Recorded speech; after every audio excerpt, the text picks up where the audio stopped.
paddlers had already completed 140 of the 265-kilometre race before the start of today's second last leg. At 6 a.m, the competitors made their way from Merewether to Avoca, 68 kilometres away. At Lakes Beach, all competitors were forced to take a 10-minute break for a medical check. Back in the water, and it was on to Avoca and a well-deserved break before tomorrow's fourth and final leg, the 56 kilometres from Avoca to North Bondi.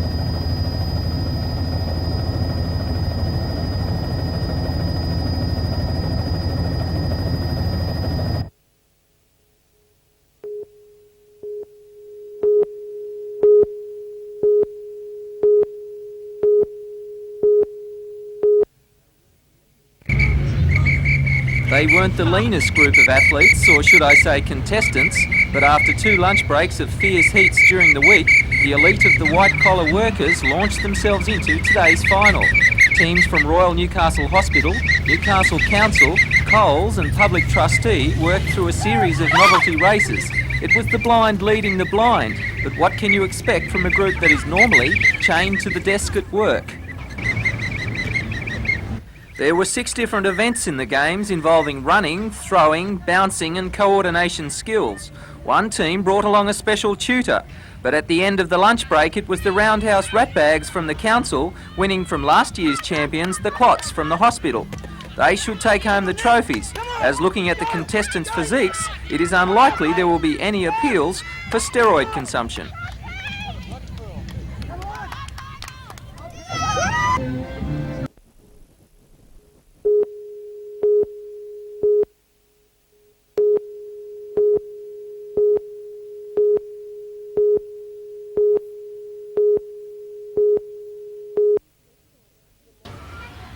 The name says it all. Any way you look at it, this boat is just a giant goggle. Designed and built by a Western Australian company, the goggle is aimed at shedding new light on water sports.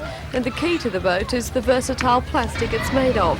A plastic that, its makers claim, is far tougher than it looks, even stronger than aluminium. And it's also supposed to last longer than fiberglass, though it is a little more expensive. The boat was at the Mayfield Pool today as part of a national tour which began earlier this year at Expo, and already that spot has opened a lot of doors, with the tourist trade, surf lifesaving and even the police force expressing plenty of interest. But it's also meant to be a family boat, offering boat lovers of all ages the chance to ogle from the goggle.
Step into the Royal Blind Society rooms at Lehman Street and it's obvious what members of the Newcastle branch of the Embroiderers Guild have been doing for the past 12 months.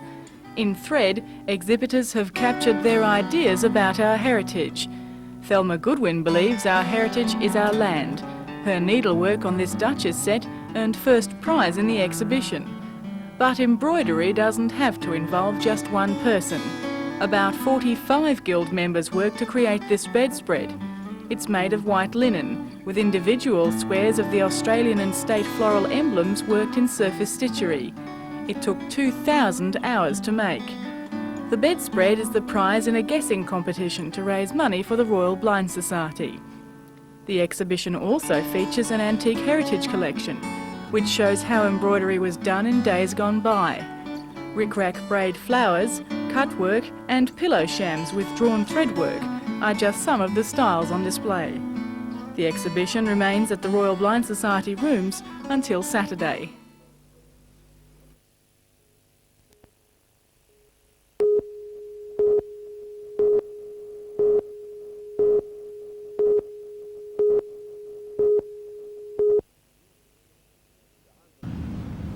The Hunter River is one of a select number of state waterways still open to commercial fishing.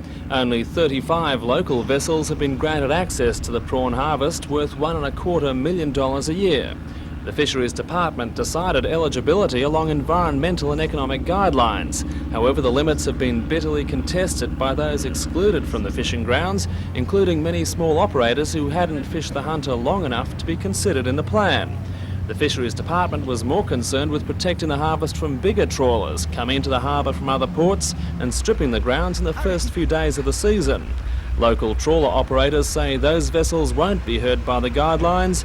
They have access to lucrative offshore hauls denied to the smaller boats of the Hunter. Got all outside the fish. They can king prawn, they can tuna fish, they can do all this.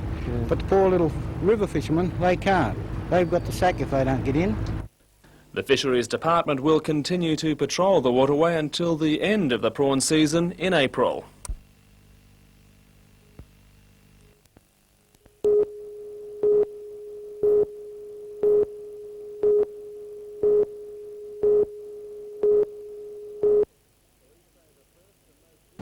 Police say the first and most serious attack happened just after midnight on Saturday when a 21-year-old man was hospitalised after an assault by 5 men who took his wallet. At 10 o'clock that night, in a separate incident, another man was knocked down by 2 attackers who also collected his wallet. The next afternoon, a young woman was attacked by a man who stole her purse. Apart from the attacks, police reported an unusually calm long weekend. Acting Traffic Inspector Senior Sergeant Terry Devonshire says motorists were exceptionally well behaved. During the 5-day period, we didn't have one fatal accident or serious accident. Now, why do you think that is? Well, I tend to think it's because of the high police profile. Also, I honestly believe that the public are starting to get used to the fact that they cannot drive when they are fatigued, and that if they're speeding they will get caught. Highway Police will continue their holiday traffic campaign, concentrating on heavy transports and passenger coaches returning from Brisbane's Expo.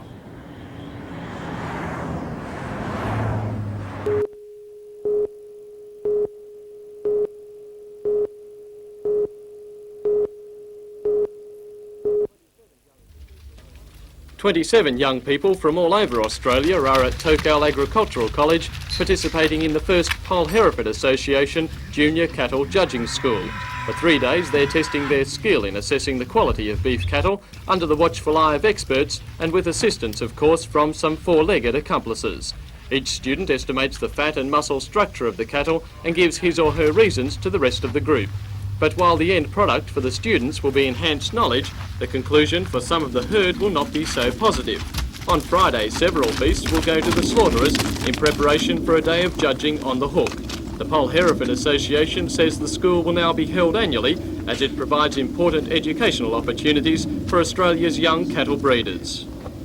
The whole works has changed, and the need for the opportunities for young people to be part of these things and look at computers and look at the way that other members run their organisations, their studs, well, it's all helpful.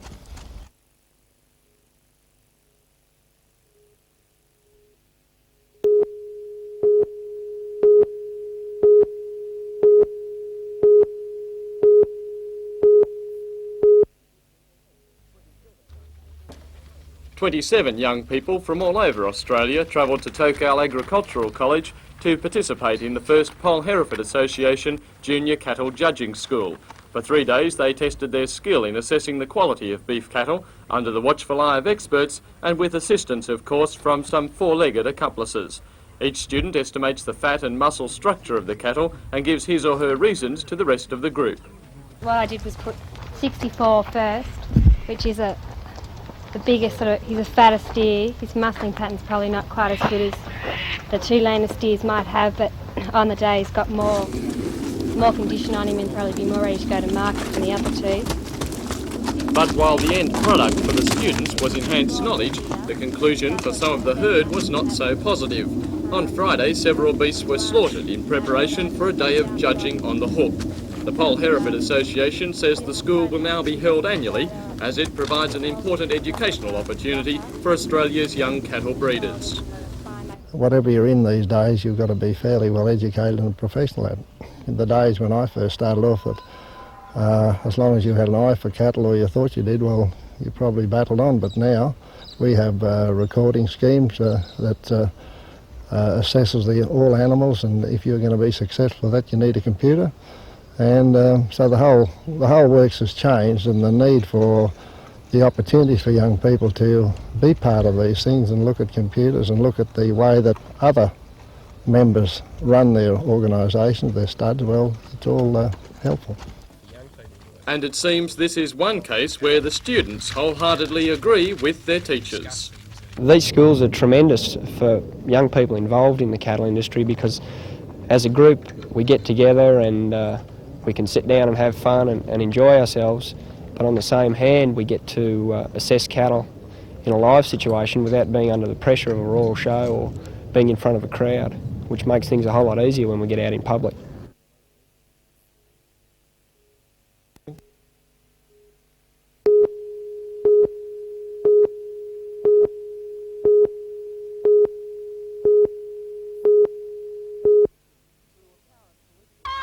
Through apparent political bickering, New South Wales and Northern New South Wales have held separate under-16 titles.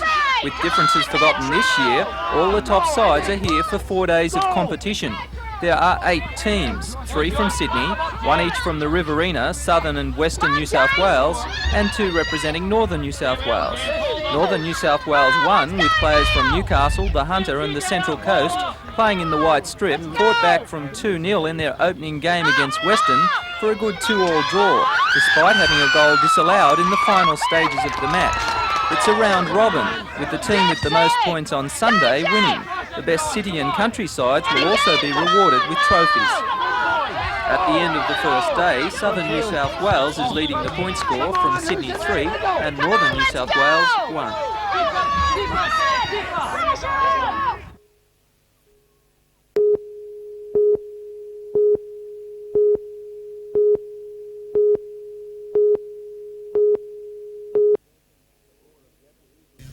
The Board of Deputies was welcomed by Lord Mayor John McNaughton. It's the first time the board has met in the city, which boasts the biggest Jewish community outside Sydney. The 19 delegates are part of a central body of the state's Jewish community, representing more than 50 organisations. The executive meeting has a number of current matters on the agenda, including the immigration debate and government pursuit of possible Nazi war criminals. The board has also just completed a detailed resource booklet for senior high school students of modern history. The document was prepared at the request of the Department of Education, and the Board of Deputies say it outlines the historic rise of modern Israel and the issues affecting it today.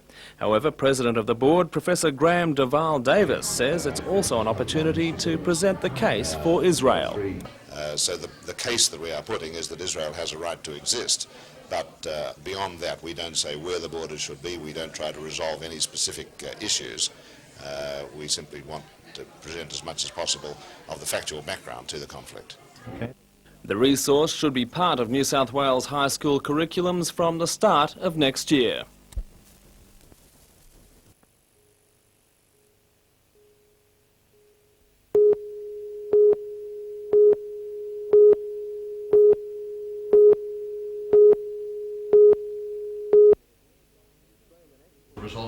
The Australian Export Awards are an incentive to domestic manufacturers to broaden their horizons and take on the world. This year, a record 250 companies and individuals are competing for awards in 6 categories.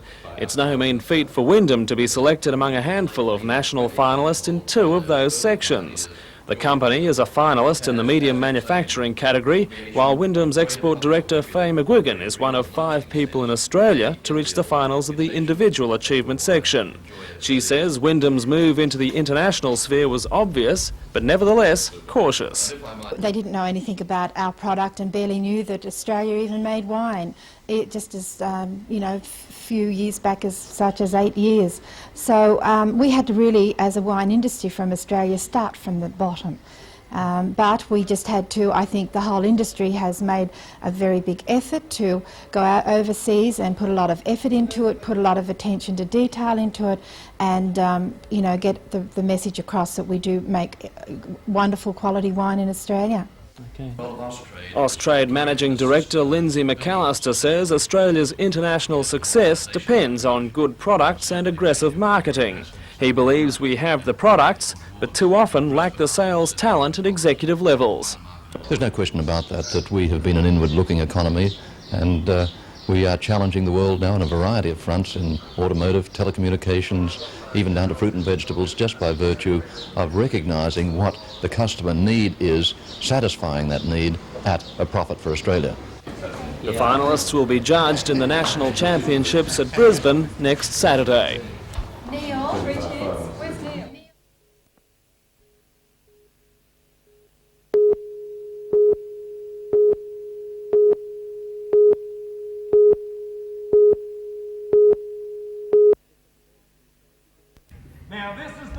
The 10-day crusade began last Friday and rallies are being held every night until Sunday. The enormous big top at the ISC can hold 4,000, and although there have so far been plenty of empty seats, many have also been full. Around 1,500 have turned out to hear Bill Newman at every rally. Last night was for fathers, and more than 1,000 men heard Newman's message to them. And that's what we need today, men with backbone instead of a wishbone. Men will stand up. Men will be counted. Newman is considered by many to be one of Australia's leading Christian evangelists. He has spoken to gatherings across the country, often with dramatic results, and his message is having an effect in Newcastle. Every night, many in his audience are responding to Newman's invitation to become Christians. Although the crusade is far from over, organisers are already claiming success for the biggest combined churches activity ever undertaken in the region. From the very first night, it's been a wonderful success. We're very pleased with the way things are happening. How are you measuring success? Measuring success by the enthusiasm of the people that are coming, by the tremendous number of different churches that are involved. We've never had a crusade of this magnitude in Newcastle with so many different churches of different denominations that have become very much vitally part of it.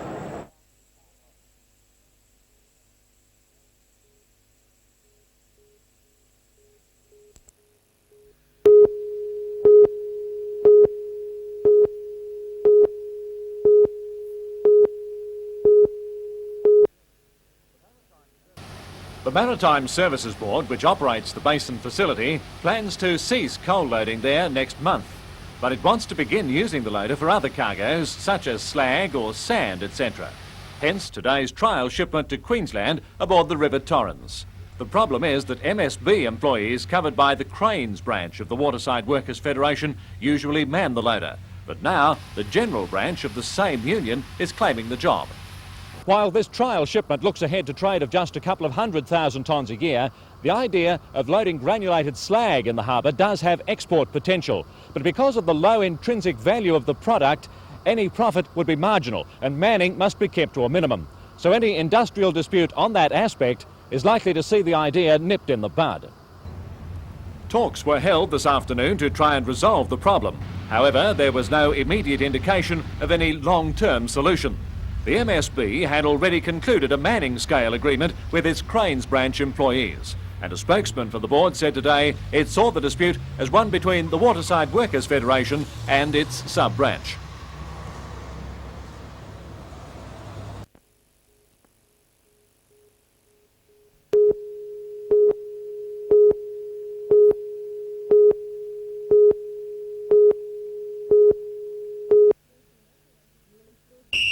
Nearly 13 operators competed for the title, contested eagerly each year by Woolworths stores in the region.